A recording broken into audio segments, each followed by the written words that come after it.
একত্র করা হয় যে তারাবির নামাজ 20 রাকাত।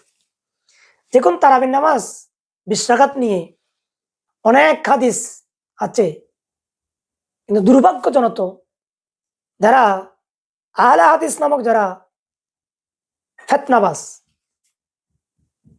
তারা কখনো সেটা মেনে নিতে পারছে না।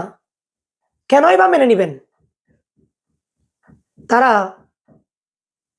সব সময় চায় যে মানুষকে ইবাদত থেকে গাফেল করার জন্য। দেখুন আমি কয়েকটা হাদিস আপনাদের সম্মুখে কোট করতে চাই। সর্বপ্রথম যে হাদিস খান আমি আপনাদের সম্মুখে উপস্থাপন করতে চাই যে তারাবির নামাজ 20 রাকাত সপক্ষে রইসুল মুফাসসিরিন আব্দুল্লাহ ইবনে আব্বাস রাদিয়াল্লাহু তাআলা উনি বর্ণনা করেছেন যে আমাদের নবী তারাবির নামাজ কয় রাকাত পড়েছিলেন।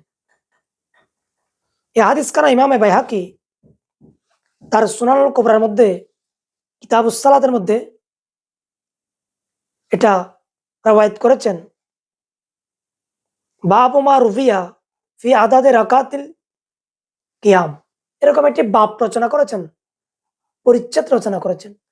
ওখানে বলা আছে কানা নবী সাল্লাল্লাহু আলাইহি ওয়াসাল্লাম ইউসাল্লি ফি শাহরি রমাদানা মিন গায়রি ফি গায়রি জামাতিন বি 20 রাকাতিন, যে আমার নবী মাহে রমজান মাসে জামাত ছাড়া যে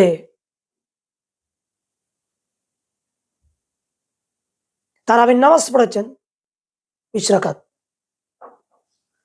এবং আরো যদি হাদিস যান, ফারুক আজমের জমানায় সমস্ত সাহাবা ইকরাম কয় রাকাত নামাজ পড়তেন, এরকম একটি রওয়ায়াত ইমামে বাইহাকি